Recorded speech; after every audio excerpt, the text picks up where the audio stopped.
School ভিত্তিক শিক্ষকদের তথ্য আপডেট করার বিষয়ে একটি সমস্যার কথা জানিয়ে আমি মধ্যশিক্ষা পর্ষদে ইমেল করেছিলাম। মধ্যশিক্ষা পর্ষদ থেকে তার কুইক রেসপন্স দেওয়া হয়েছে।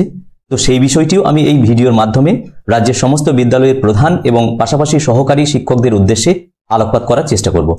তো আসন্ন মাধ্যমিক পরীক্ষা 2026-এর পরিপ্রেক্ষিতে অত্যন্ত গুরুত্ব সহকারে এবং আর্জেন্ট বেসিসে স্কুল ভিত্তিক রাজ্যের সমস্ত বিদ্যালয়ের সেকেন্ডারি এডুকেশনের শিক্ষক শিক্ষিকাদের যে সমস্ত তথ্য মধ্যশিক্ষা পর্ষদের সার্ভারে সেভ আছে, সেই তথ্যগুলিকে আগামী 15 ডিসেম্বরের মধ্যে চেক করে দেখে নিতে বলা হয়েছে। প্রয়োজনে সংযোজন এবং সংশোধন করতে বলা হয়েছে। তো আমি বর্তমানে যে বিদ্যালয়ের ইন্টারফেসে এই মুহূর্তে রয়েছি, এখানে একজন শিক্ষক মহাশয় রয়েছেন যিনি উচ্চশ্রী ট্রান্সফার নিয়ে অন্য বিদ্যালয়ে স্থানান্তরিত হয়ে চলে গেছেন, এবং অন্য একজন শিক্ষক রয়েছেন যিনি মারা গেছেন, অর্থাৎ সজ্ঞানে পরলোক গমন করেছেন। তো এই দুটি নামকে আমাকে এখান থেকে ডিলিট করতে হবে, অর্থাৎ এই স্কুলের ইন্টারফেসে ওনাদের নাম রাখা চলবে না।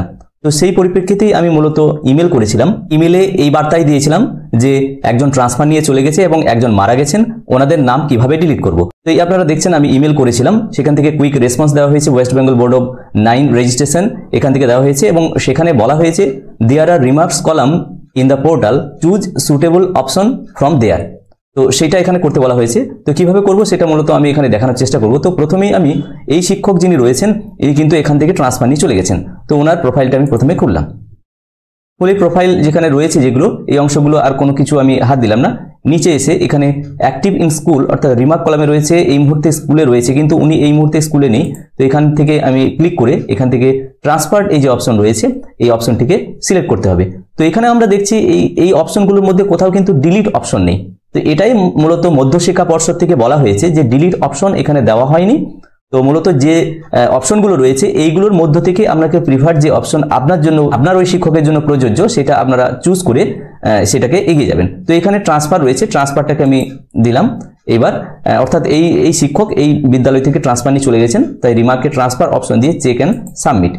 তো এখানে এক্সপিরিয়েন্স দিতে বলা হচ্ছে, মিডিয়াম দিতে বলা হচ্ছে, এগুলো দিয়ে আরেকবার চেক করে দেবো। এক্সপিরিয়েন্স একটা দিলাম, 15 বছর একটা এক্সপিরিয়েন্স দিয়ে দিলাম। এডিটে গিয়ে এবার সিলেক্ট মিডিয়াম, বেঙ্গলি মিডিয়াম দিয়ে এবার চেক অ্যান্ড সাবমিট। তো এখানে দেখলাম সাবমিট সাকসেসফুলি হয়েছে, অর্থাৎ ওই শিক্ষক এখন এই মুহূর্তে আমি যেহেতু ওনার ইয়েস করেছি, অর্থাৎ এটা চেক অ্যান্ড ভেরিফাই করেছি, তাহলে ইয়েস হবে এবং সাবমিটেড সাকসেসফুলি হয়েছে এবং ট্রান্সফার অপশন দিয়েছি, উনি কিন্তু এখান থেকে ট্রান্সফার নিয়েছেন। তো এই মুহূর্তে টিচার্স লিস্টে গিয়ে আমরা দেখে নেব ওনার কি অপশন এখানে যোগ হয়েছে। তো এখানে আমরা দেখছি ওনার এখানে ইয়েস হয়েছে, আমরা দেখছি ইয়েস হয়েছে, অর্থাৎ আমরা ভেরিফাই করেছি ওনারটা এটা ট্রান্সফার হয়েছে। তবুও আমরা একবার দেখে নেব এটা ট্রান্সফার হয়েছে কিনা। নিচে আমরা দেখছি এখানে ট্রান্সফার হয়েছে টিচার্স লিস্ট। এবার দ্বিতীয় ধাপে আমরা খুঁজে নেব এই যে টিচার রয়েছে ইনি কিন্তু মারা গেছেন, তাহলে ওনার নামটাও এখান থেকে ডিলিট করতে হবে। তাহলে ডিলিটের যেহেতু কোনো অপশন নেই, তাহলে রিমার্ক যে কলাম সেখান থেকে ওনার জন্য উপযুক্ত যে অপশনটি রয়েছে সেটা আমরা বেছে নেব। ওনার প্রোফাইলটা আমরা প্রথমে খুললাম, এখানে এডিট অপশনে গেলাম। এডিট অপশনে গিয়ে প্রথমে এক্সপিরিয়েন্সটা দিয়ে দিলাম। এক্সপিরিয়েন্স উনি 18 বছর সার্ভিস করার পর মারা গেছেন। এবার রিমার্কের কলামে এখানে আছে ডিসিজড, দিলাম চেক অ্যান্ড সাবমিট। তো এখানে বলা হচ্ছে এক্সপিরিয়েন্স দিতে বলা হচ্ছে, সাবজেক্ট ডট এবং ডেট অফ রিটায়ারমেন্ট এইগুলো দিয়ে সাবমিট করতে বলা হচ্ছে।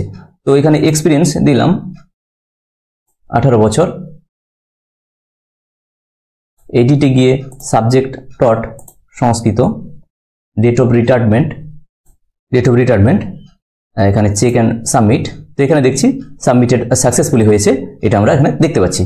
তো যেহেতু এখানে রিমার্কস কলামে সরাসরি ডিলিটের কোনো অপশন নেই, তাই এইভাবে আমাদেরকে উপযুক্ত যে অপশনটি ওনার জন্য প্রযুক্ত হচ্ছে সেই অপশন দিয়ে চেক অ্যান্ড ভেরিফাই করতে হবে। আমরা আবার টিচার্স লিস্টে এলাম। এবার অ্যাড নিউ টিচার যদি করতে হয়, তাহলে আমরা অ্যাড নিউ টিচারে গিয়ে এখানে সরাসরি নেম, যে কোনো নেম দেওয়া হলো। নেম দেওয়ার পর এখানে রেফারেন্স নাম্বার অটোমেটিক ক্রিয়েট হবে। জেন্ডার সিলেক্ট করা হলো, ডেজিগনেশন এটি, অ্যাড্রেস লাইন কিছু একটা দেওয়া হলো, অ্যাড্রেস লাইন 2 তে দেওয়া হলো। সাবজেক্ট ডট একটা কিছু দেওয়া হলো, বেঙ্গলি ফার্স্ট ল্যাঙ্গুয়েজ বা কিছু, medium Bengali, date of retirement এখানে দিয়ে এবার এখানে তার ঠিকানা, ডিস্ট্রিক্ট, পোস্ট অফিস এগুলো দিয়ে পিনকোড দিয়ে অ্যাক্টিভ ইন স্কুল এবার সাবমিট করলে এইভাবে একজন নতুন টিচারকে এখানে অ্যাড করা যাবে।